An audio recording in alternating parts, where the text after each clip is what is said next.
Question में दिया हमें दो वृत्तों की त्रिज्या क्रमशः 8 सेंटीमीटर और 6 सेंटीमीटर है।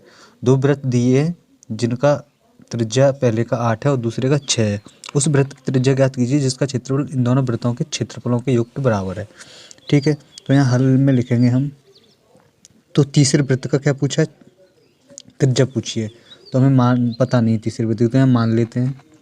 माना तीसरे वृत्त की त्रिज्या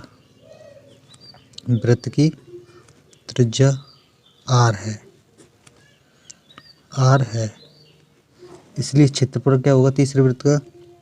इसलिए तीसरे वृत्त का क्षेत्रफल पाई r स्क्वायर होगा, है ना, यही होगा। और इसके बाद हमें क्या दिया? दो वृत्तों का त्रिज्या दिए है ना। तो माना पहले वृत्त का क्षेत्रफल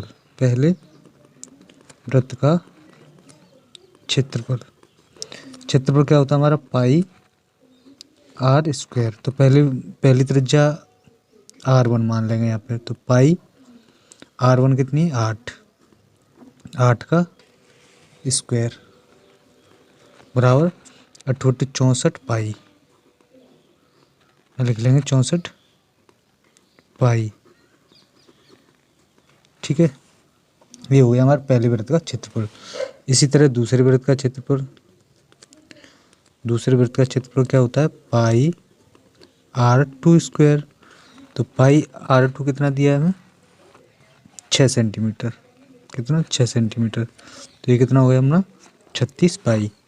अब ये सवाल में ये कह रहा है कि तीसरे वृत्त की त्रिज्या ज्ञात कीजिए जिसका क्षेत्रफल इन दोनों वृत्तों के क्षेत्रफल के योग के बराबर है। तो ये जो क्षेत्रफल है ना तीसरे वृत्त का, इन दोनों क्षेत्रफलों के योग के बराबर है। तो इसलिए प्रश्नानुसार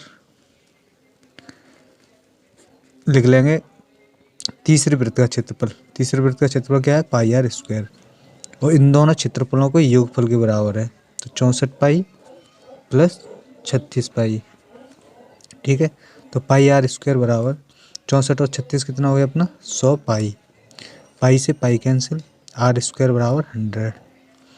तो r स्क्वायर बराबर ये कितने का वर्ग होता है? स्क्वायर का। तो r बराबर कितना हो जाएगा अपना? 10 सेंटीमीटर। तो r क्या माना था हमने? माना तीसरे वृत्त की त्रिज्या r है। तो हमारी तीसरे वृत्त की त्रिज्या कितनी निकल के आ गई? 10 सेंटीमीटर। Thank you students.